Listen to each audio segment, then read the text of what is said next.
नमस्कार. ईश्वरी अर्णवला म्हणत असते, अर्णव सर, होळीचा सण जवळ आलाय. आपण अंजली ताईसाठी काहीतरी गिफ्ट आणायलाच हवं ना. त्यावर अर्णव म्हणत असतो, मी सिंदोर, ताई आता त्या चाळीमध्ये राहते त्या नालायकाबरोबर.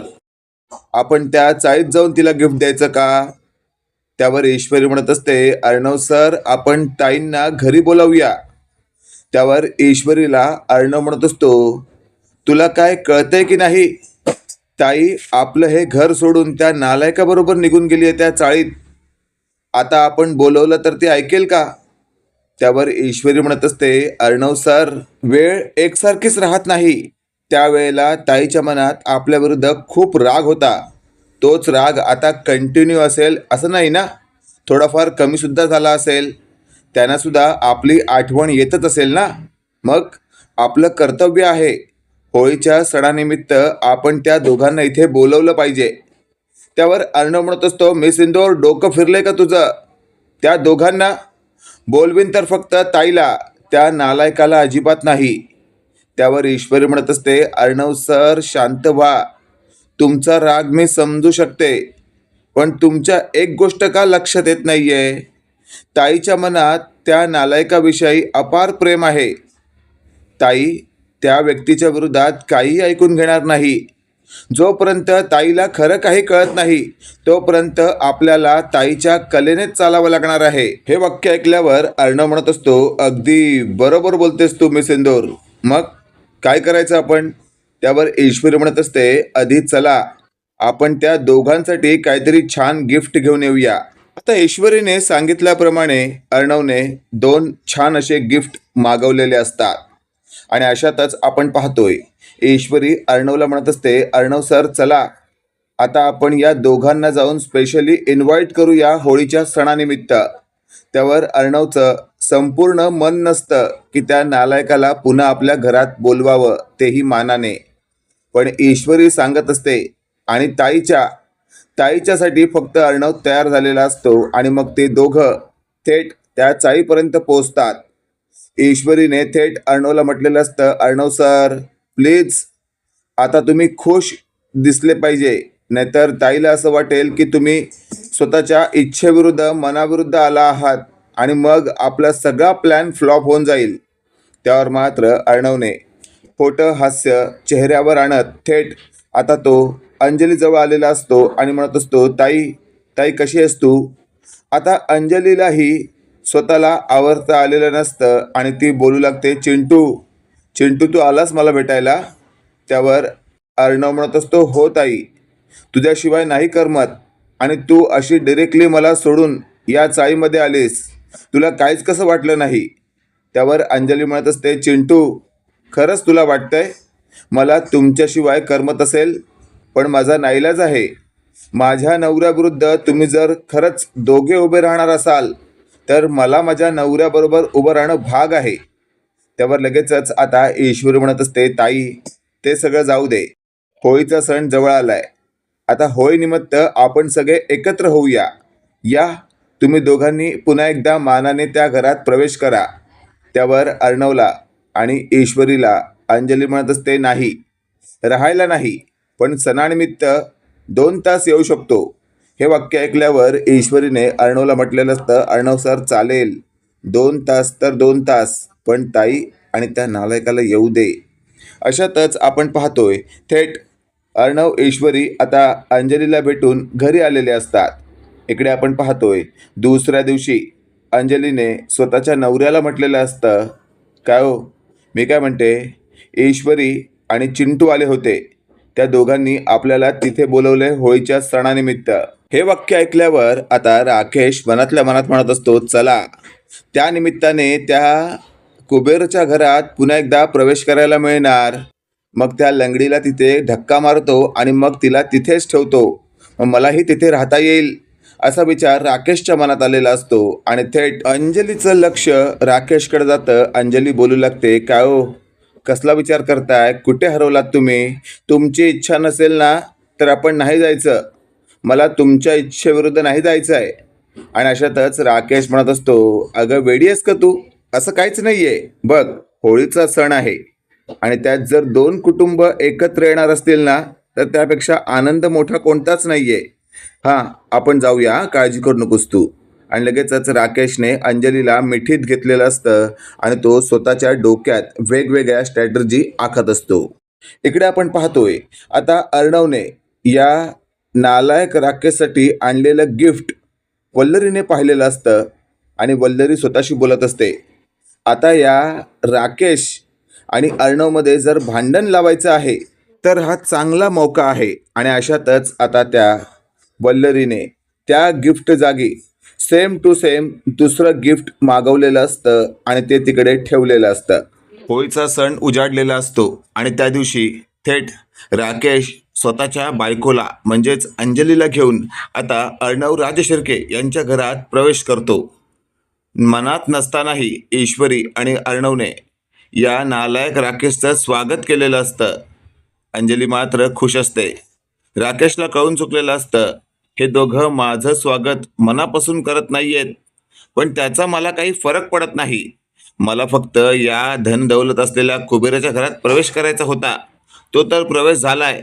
आता काही वेळानंतर या लंगडीला ढकलतो, म्हणजे इथेच हे लोक तिला ठेवून घेतील आणि ही लंगडी सुद्धा मला म्हणेल तुम्ही इथेच राहा. मग काय, हे कुबेराचं घर लुटायला मी मोकळा. आणि अशातच आपण पाहतोय थोड्या वेळानंतर ईश्वरी म्हणत असते, अर्णव सर, अंजली ताईंसाठी आणलेलं गिफ्ट कुठे आहे? त्यावर लगेचच अंजली म्हणत असते, गिफ्ट? त्यावर राकेश म्हणत असतो, अगं अंजली, असं काय करतेस? पहिल्यांदाच तू आता या घरात आली आहेस ना.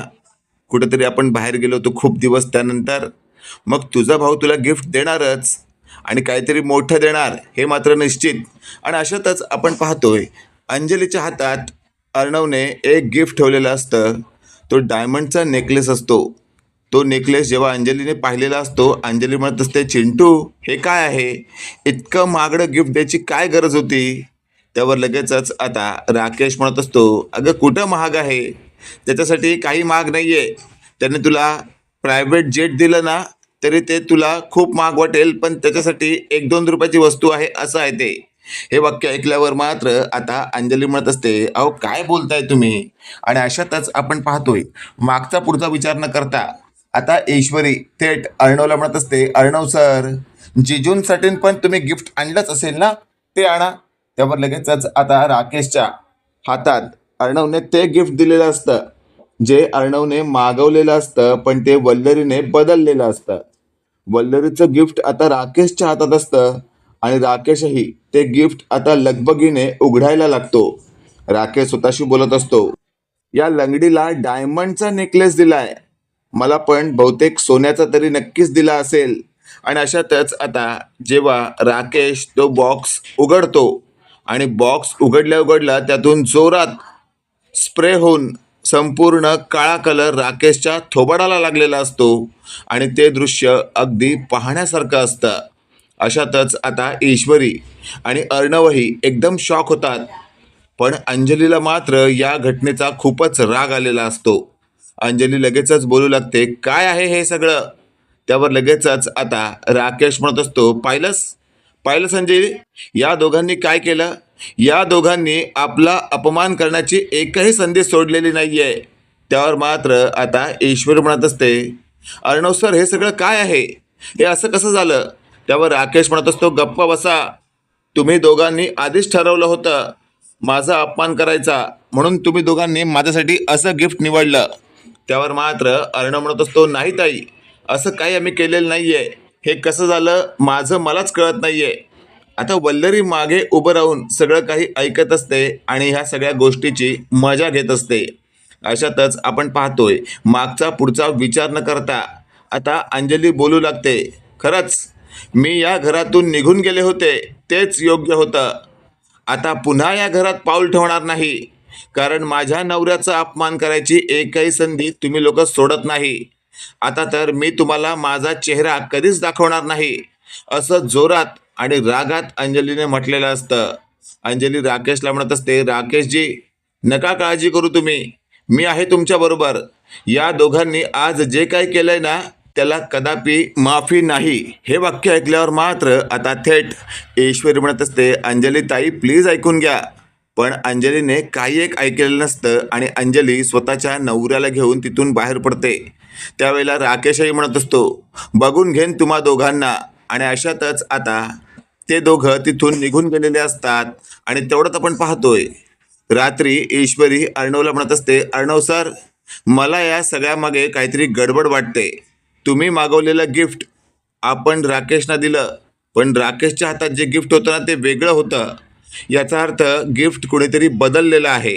त्यावर लगेचच आता अर्णव म्हणत असतो, ते काही असलं तरी आज जे घडलं ते घडायला नको होतं. त्यावर ईश्वर म्हणत असते, नका काळजी करू तुम्ही. आणि अशातच आपण पाहतोय, रात्री अचानकपणे अर्णवला या राकेशचा फोन आलेला असतो आणि राकेश अर्णवला म्हणत असतो, अर्णव, आज तू जे काही केलंयस ना त्यामुळे एक गोष्ट लक्षात ठेव, या सगळ्याची किंमत तुझ्या ताईला म्हणजेच त्या लंगडीला मोजावी लागणार आहे. नाही तिला नको तेवढी शिक्षा देईन ना तर नावाचा राकेश नाही मी. त्यावर अर्णव म्हणत असतो, एक गोष्ट लक्षात ठेव, माझ्या ताईला जरा जरी त्रास झाला ना तर उभा आडवा तिडवा जसा भेटशील तसा फोडीन तुला. हे वाक्य ऐकल्यावर मात्र आता अर्णवला थेट पुढे काय बोलावं हे राकेशला सुचत नसतं. आणि राकेश म्हणत असतो, ठीक आहे, पण तू तुझ्या ताईपासून स्वतःला मुकला आहेस. त्यावर अर्णव म्हणत असतो, नका काळजी करू नालायक माणसा, मी माझ्या बायकोसकट तुझ्या घरात घुसीन आणि माझ्या ताईला धुळवडीच्या दिवशी रंग सुद्धा लावीन. त्यावर राकेश म्हणत असतो, येऊन तर दाखव, नाही तुझे दोन्ही तंगडे तुझ्या गळ्यात घातले ना तर नावाचा मी राकेश नाही. आणि अशातच आपण पाहतोय, थेट धुळवड ज्या दिवशी असते त्या दिवशी चाळीत अर्णव आणि ईश्वरी होळी खेळायला गेलेले असतात. त्या दोघांच्याही चेहऱ्याला रंग असल्यामुळे पटकन कोणी त्यांना ओळखत नाही. आणि असं करता करता ईश्वरी अर्णवला थेट अंजली ताईपर्यंत घेऊन जाते. तेवढ्यात आपण पाहतोय तिथे राकेश आलेला असतो. राकेशने थेट अर्णवचा हात धरलेला असतो. राकेश म्हणत असतो, शेवटी मी तुला थांबवलंच, माझ्या बायकोला रंग लावायचा नाही. त्यावर अर्णवने राकेशला सनकन कानाखाली दिलेली असते आणि थेट अर्णवच्या समोरच आता राकेश पडलेला असतो. राकेश उठतो आणि अर्णववर धावत जातो. तेवढ्यात ईश्वरी म्हणत असते, राकेश, एक गोष्ट लक्षात ठेव, ह्या भावा बहिणींमध्ये आलास ना तर बाजूला असलेला दांडका घालीन तुझ्या डोक्यात. त्यावर मात्र राकेश अंजलीला म्हणत असतो, अंजली, तू फक्त बघत बसली आहेस काय, तू काहीतरी बोल. त्यावर अंजली लगेचच म्हणत असते, मला तुमचा खरा चेहरा कळला आहे, नेमकं तुम्ही माझ्या विरोधात कसे वागता आणि ईश्वरी बरोबर कसे वागलात हे सगळं कळलंय. त्यावर लगेचच आता राकेश म्हणत असतो, काय कळलंय तुला, जे काय कळलंय ना ते सगळं चुकीचं आहे. एक गोष्ट लक्षात ठेव, या लोकांनी प्री प्लॅन केलेलं सगळं आहे. त्यावर मात्र अंजलीला आता राकेश स्वतःची बाजू समजवण्याचा प्रयत्न करत असतो. पण शेवटी ईश्वरीने आधीच 24 तास आधी अंजलीला एक व्हिडिओ पाठवून राकेश काय आहे आणि कसा आहे हे सगळं दाखवल्यामुळे आता अंजलीही राकेशच्या विरोधात गेलेली असते. आणि तेवढ्यात अर्णव म्हणत असतो, बघ, मी माझ्या ताईला सगळ्यात आधी रंग लावलाय, नालायका, तू अडवू शकत नाही. आणि अशातच आता राकेश म्हणत असतो, जर तू माझ्या बायकोला रंग लावलास ना तर मी तुझ्या बायकोला रंग लावणार, कारण मी तुझ्या बायकोचा दिवाना आहे. हे वाक्य ऐकल्यावर अंजली म्हणत असते, काय बोलताय तुम्ही, बोलताना जरा विचार तरी करा. त्यावर राकेश म्हणत असतो, आता जर सगळं तुझ्या समोर आलंच आहे तर कशाला लाजू, आणि माझं या ईश्वरीवर मनापासून प्रेम आहे. ईश्वरी, सांग सगळ्यांना, आपलं एकमेकांवर प्रेम आहे की नाही. त्यावर ईश्वरी म्हणत असते, अरे थुकते मी तुझ्यावर, स्वतःचं थोबाड पाहिलंस का, नालायका, एक हद्द असते, ती हद्दही तू पार करतोयस. त्यावर मात्र आता राकेशने ईश्वरीला खचकन मिठीत घेतलेलं असतं आणि राकेश म्हणत असतो, आता तर मी तुला सोडतच नाही. त्यावर अर्णवचं टाळकं सटकतं आणि अर्णवने थेट कराटे स्टाईल किक राकेशच्या थोबाडावर मारत त्याला आता दरवाजाकडे जोरात पाडलेलं असतं. राकेश जोरात फटका बसल्यामुळे दरवाजाजवळ जाऊन आदळलेला असतो आणि लगेचच राकेश उठतो आणि म्हणत असतो, काय रे, स्वतःला काय कराटेबाज समजतोस की काय, आता बघ कसा हाणतो तुला. आणि राकेशने एक फाईट आता अर्णवच्या पाठीत मारण्यासाठी धरलेली असते. तेवढ्यात ईश्वरीने राकेशला ढकलून दिलेलं असतं. अशातच आपण पाहतोय ईश्वरी जवळ पुन्हा आता राकेश जात असतो, पण अर्णवने आता ज्या पद्धतीने या राकेशला तुडवायला सुरुवात केलेली असते ते दृश्य अगदी पाहण्यासारखं असतं. अंजली म्हणत असते, बरं झालं ईश्वरीने मला आधीच तुमच्याबद्दल खरं काय ते सांगितलं, नाहीतर आजही मी बावटासारखी तुमच्या बाजूने असते आणि माझ्या भावाच्या आणि या भावाच्या बायकोच्या विरोधात असते. पण शेवटी तुमचं सत्य माझ्यासमोर आलं. राकेश, आता तुम्ही एकटेच राहा. मी चालली माझ्या भावाबरोबर कायमची त्या घरात. त्यावर राकेश म्हणत असतो, प्लीज अंजली, असं नको करूस, मला एकटीला सोडून जाऊ नको. त्यावर अर्णव म्हणत असतो, नालायका, तुला एकट्याला आम्ही नाही सोडणार आहोत, तुला तुरुंगात पाठवणार. तिथे तू चांगली स्वतःची मशक्कत करून घे. त्यावर राकेश लगेचच ईश्वरीला स्वतःजवळ खेचतो आणि बाजूला असलेला चाकू तिच्या गळ्याजवळ लावतो. राकेश म्हणत असतो, हा चाकू बघतोयस ना, हा खेळण्यातला चाकू नाहीये, एक क्षण पण लागणार नाही ईश्वरीचं नरडं मला बाद करायला. त्यावर लगेचच अर्णव म्हणत असतो, नालायका, एक गोष्ट लक्षात ठेव, सोड माझ्या ईश्वरीला. माझ्या ईश्वरीला साधं खर्चटलं ना तरी मी तुझी व्यवस्था वाईट करून टाकीन. त्यावर राकेश म्हणत असतो, गप्पा बस रे, नाही घाबरत मी तुला. काय समजतोस तू स्वतःला? प्रत्येक वेळेला फक्त आणि फक्त धमकी देतोस तू. तुझ्याकडनं काहीच होणं शक्य नाहीये. हे वाक्य ऐकल्यावर मात्र आता नेमकं काय बोलावं हे ईश्वरीला आणि समोर असलेल्या अंजलीला कळत नसतं. आणि शेवटी अंजलीने मागून आता फ्लॉवर पॉट उचललेला असतो आणि जोरात राकेशच्या डोक्यात मारलेला असतो. राकेशला जोरदार फ्लॉवर पॉट लागल्यामुळे त्याच्या हातातील चाकू पडतो आणि लगेचच अर्णवने ईश्वरीला सोडून आपल्याकडे घेतलेलं असतं. अंजलीला आता थेट अर्णव म्हणत असतो, ताई, नको काळजी करूस तू. अंजली म्हणत असते, मी माझ्या स्वतःच्या नवऱ्याच्या डोक्यात मारलंय. त्यावर ईश्वरी म्हणत असते, ताई, हा तुमचा नवरा असला तरी तुमच्या विरोधात आहे, तुम्हाला फसवलंय त्याने, अगदी तुमचा वापर करून घेतलाय. अशा नवऱ्याची जास्त काळजी करू नका, चला तुम्ही. आणि तेवढ्यात ईश्वरीने अर्णवला म्हटलेलं असतं, अर्णव सर, आता तुम्ही पोलिसांना बोलवा, सगळं काही त्यांच्यासमोर क्लिअर होऊ दे. आणि मग अर्णवने शेवटी पोलिसांना बोलवलेलं असतं आणि सगळं काही सांगितलेलं असतं. एक व्हिडिओही दिलेला असतो. पोलिसांनी तो व्हिडिओ पाहिल्यावर राकेशच्या विरोधात सक्त अशी कारवाई केलेली असते.